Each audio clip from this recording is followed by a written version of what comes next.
Technology has finally caught up with Bible prophecy.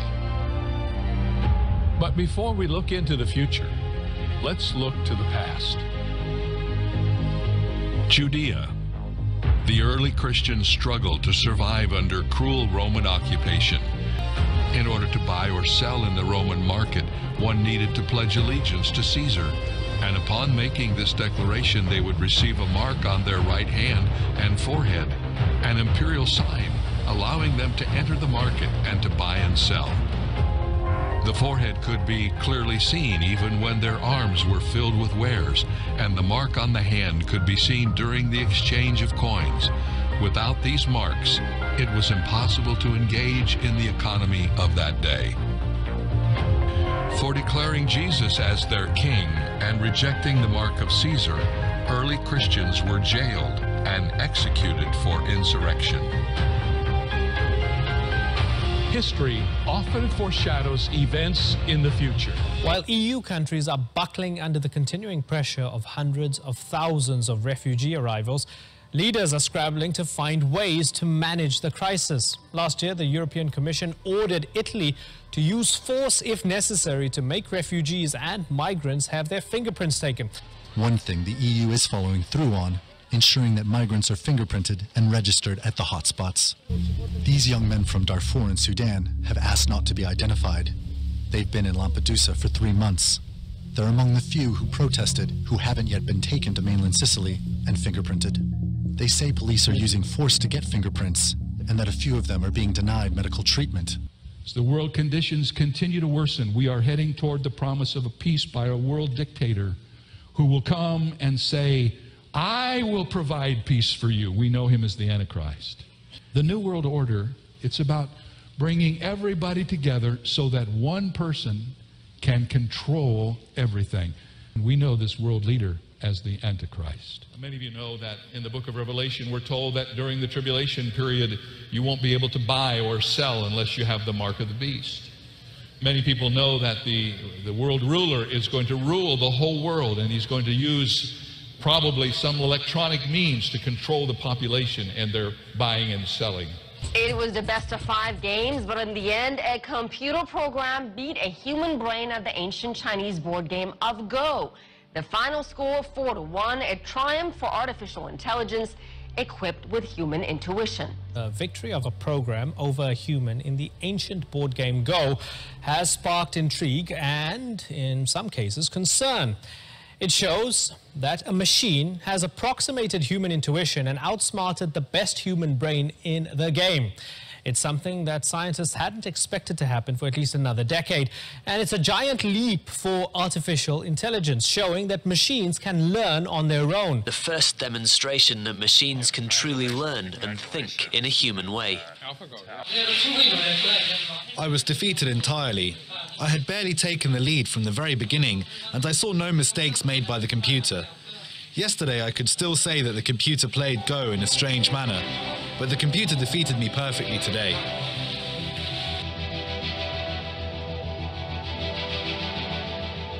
AlphaGo's victory shocked experts in the artificial intelligence community. Many thought such an event was at least a decade away.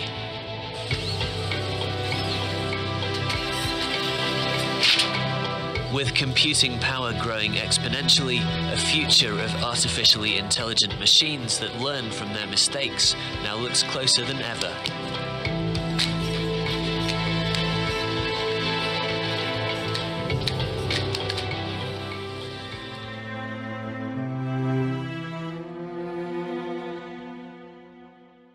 So there's this new program out, and it's we've seen all these face swapping apps, like if you're on Snapchat, they have where you can face swap with people, and now there's a face swapping technology called face-to-face. Face-to-face, it requires only target footage, which in this case they're using footage of George W. Bush or Vladimir Putin, so they can take an actor or video from a news broadcast, and then there's an actor who on the side, it records their face, and so that actor is able to say whatever they want, and it morphs the video on the news broadcast.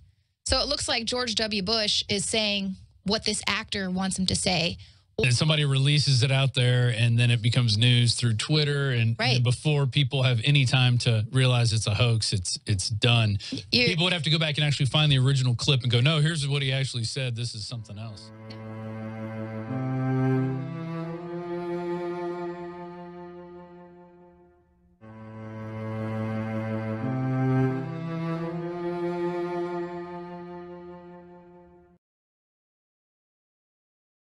It's kind of crazy. Definitely outside the box. But it's convenient. One area of business is shaking up how we pay for things. You don't need your phone, you don't need your keys, you don't need a scan card. It's the first cash register of its kind in the Midwest. And it's right here in Rockford. A lot of people don't want to bring in their wallets, don't want to bring in any cash. Whitney Martin profiles how the future of credit cards is inside our hands. Wednesday on 23 News. So whether you believe in the mark of the beast or not, a cashless society is coming. A cashless society is going to have hellish ramifications for everyone, and we won't be able to probably stop it, but we have a responsibility to resist it and hold it back as long as possible so that when it comes into fruition, it's used by God to wake up a lot of people to not go along with it. We're in that period of time where we're beginning to see the technology that will be necessary to fulfill the prophecy of Revelation 13, and it's unfolding right in front of us as citizens of this nation. To keep track of pets, but would you microchip yourself? A swipe of your hand to unlock doors, turn on lights, even log into your cell phone or your computer. It's called biohacking, and some people swear by it. We live in a digital world filled with computers, cell phones, even fitness trackers. People use technology for everyday conveniences, but some might be taking it to the extreme by doing something called biohacking. Show me your hand. Okay, you kind of barely see it. Chrissy Heischman is among dozens of North Texans implanted with a tiny, low-frequency microchip. The size of a grain of rice. So it feels like a baby. Yeah. You've seen it before in movies. This may be a little uncomfortable. But science fiction is now reality. A lot of us can't leave home without our smartphones or tablets, but would you implant that type of technology under your skin? One Vancouver man did, saying it's a growing trend for people wanting to advance their body and mind. CTV's Yvonne Raymond reports. Mostly alcohol, some special patented stuff. What's about to happen is not an injection of medicine. Just deep breath in and out. It's a microchip that's about the size of 2 grains of rice, a process the Vancouver man having it done calls an example of biohacking. Nicholas Badminton calls himself a futurist. He had his chip implanted in front of an audience in 2014. It contains a very small amount of information, so you could actually put a website URL on there, or a phone number, your email, or whatever. And if you've got an Android device or an NFC device like that, and you can scan it, then up pops my contact details. It's that virtual transferable business card. I just felt it was really interesting to start thinking about different control mechanisms in the world. Those keen on the idea believe biohacking could help change the way of the future. Doing these smaller experiments, it's like, I don't need keys. I don't need a business card. Taking science into their own hands, one participant at a time. Did you know that the Bible predicted where we are today over 1,900 years ago? The fact that the words of Revelation 13 were penned in the age of wood and stone, swords and spears and Roman togas makes the prophecy of Revelation 13 one of the most powerful proofs that God's word can be trusted. And this astounding prophecy about the mark of the beast, which is able to be fulfilled with today's technology, is just one more compelling piece of evidence that the God of the Bible is the true and living God, and that the Bible is His inspired, inerrant word. We could be within 3 to 4 years of the events of Revelation 13 actually happening on this earth. And believe it or not, those events are not going to take place catastrophically. They're not going to just start. There will be a build-up to these events that takes place over a number of years, and ladies and gentlemen, we're in the build-up. And that's what we're going to see today. Well, some say corporations know more about each of us than the government ever will. And when it comes to new technologies like biometrics, one expert says that technology is advancing faster than our ability to contain it. Would you swallow this pill so you didn't have to remember another password or wear an electronic tattoo identifying you to get better deals? It's not sci-fi. These are real, and it's just the beginning of a tech revolution. All kinds of things that we don't even think about, where we shop in the store, what things we pick up, are starting to be recorded and analyzed. Tom Keenan of the Canadian Global Affairs Institute says biometric ID is advancing faster than our ability to contain it, and he calls it creepy. There's no way society can keep ahead of this. We've seen retinal scans in airports. Now even some U.S. schools use them to speed up cafeteria lines. Cars use them instead of keys. Banks are lining up to implement the technology at ATMs. It makes it easier for us, but also easier for the people who watch us. So somebody with enough data processing power, which is dirt cheap now, can go out there and follow everything that you do. Police use facial recognition software to scan huge banks of images, and they're testing ways to identify us just by the way we walk.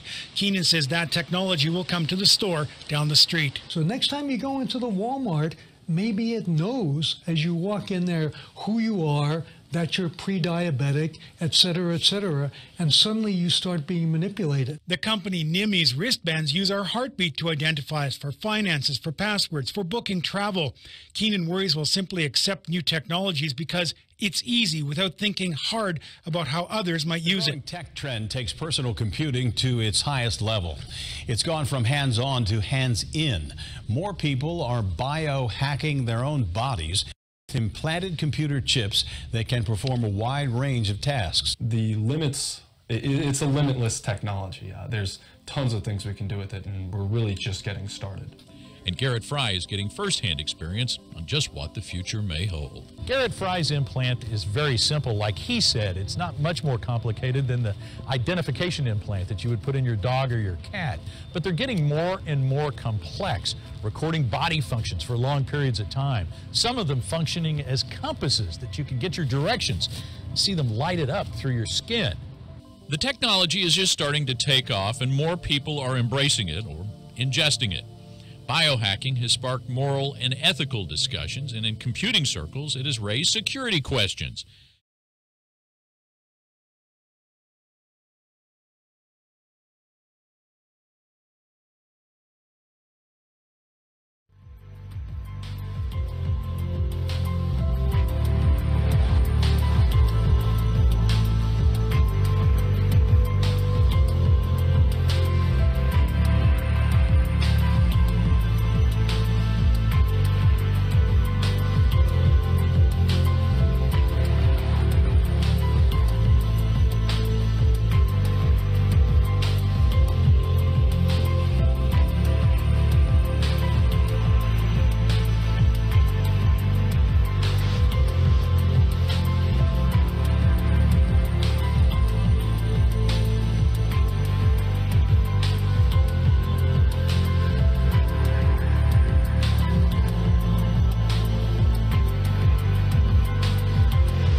Using existing technology, ladies and gentlemen, the mark or number 666 could be implanted under the skin of every person using an RFID. A powerful electronic scanner could detect the chip from a distance and reveal all of your personal information, far more than your name, address, age, or marital status, while the implanted microchip and its information would be readable by a radio frequency scanner. A person would not know when or where his information was being accessed or who was accessing the information. That's how it would work. But I want to tell you, I'm concerned as a biblical student that we are falling into the trap of the New World Order that will lead us down a pathway toward destruction. Let's ask God to give us wisdom. My voice is my power. My mark will be permanent. The transformation is coming, and there is strength in numbers.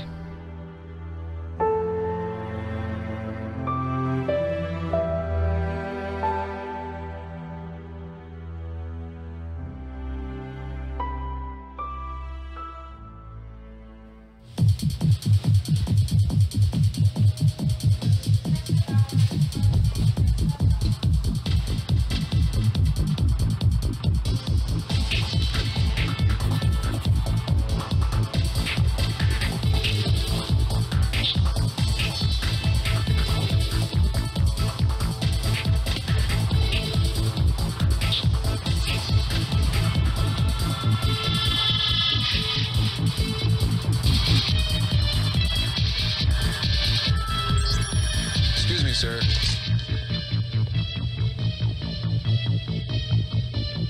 Forgot your receipt. Checkout lines. Who needs them? Have a nice day. This is the future of e-business.